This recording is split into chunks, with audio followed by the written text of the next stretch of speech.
महायोगी शंकर और गंगा का अवतरण। बहुत समय पहले की बात है, बर्फीले कैलाश पर्वत की ऊंचाइयों पर महादेव शंकर निवास करते थे। उनके चारों ओर केवल शांति और ठंडी हवाओं का बसेरा था। वे पूरी दुनिया के रक्षक थे और प्रकृति के साथ उनका गहरा जुड़ाव था। शंकर अक्सर गहरी समाधि में लीन रहते थे। जब वे ध्यान करते तो पूरी सृष्टि में एक दिव्य ऊर्जा का संचार होता था। उनके मस्तक पर अर्धचंद्र चमकता था, जो रात के अंधेरे में भी शीतलता और रोशनी प्रदान करता था। दूसरी ओर धरती पर राजा भगीरथ बहुत परेशान थे। उनके पूर्वजों की आत्मा की शांति के लिए उन्हें स्वर्ग से पवित्र नदी गंगा को धरती पर लाना था, लेकिन गंगा का वेग इतना तीव्र था कि वो सीधे धरती पर गिरती तो प्रलय आ सकता था।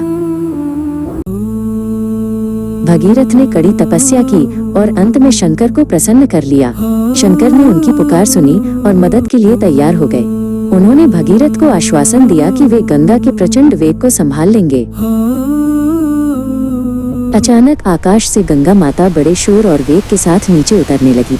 उनका रूप जल की एक विशाल और शक्तिशाली लहर जैसा था, जो बादलों को चीरते हुए नीचे आ रही थी।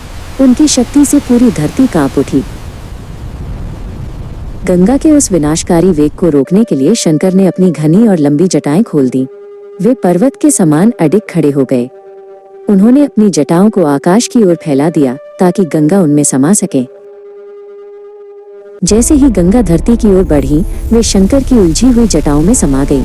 शंकर ने गंगा की सारी शक्ति को अपने भीतर समाहित कर लिया। गंगा का अभिमान चूर हो गया और वे उनकी जटाओं के जाल में खो गईं। शंकर ने तब अपनी जटाओं से गंगा की एक बहुत ही छोटी और शांत धारा को बाहर निकाला।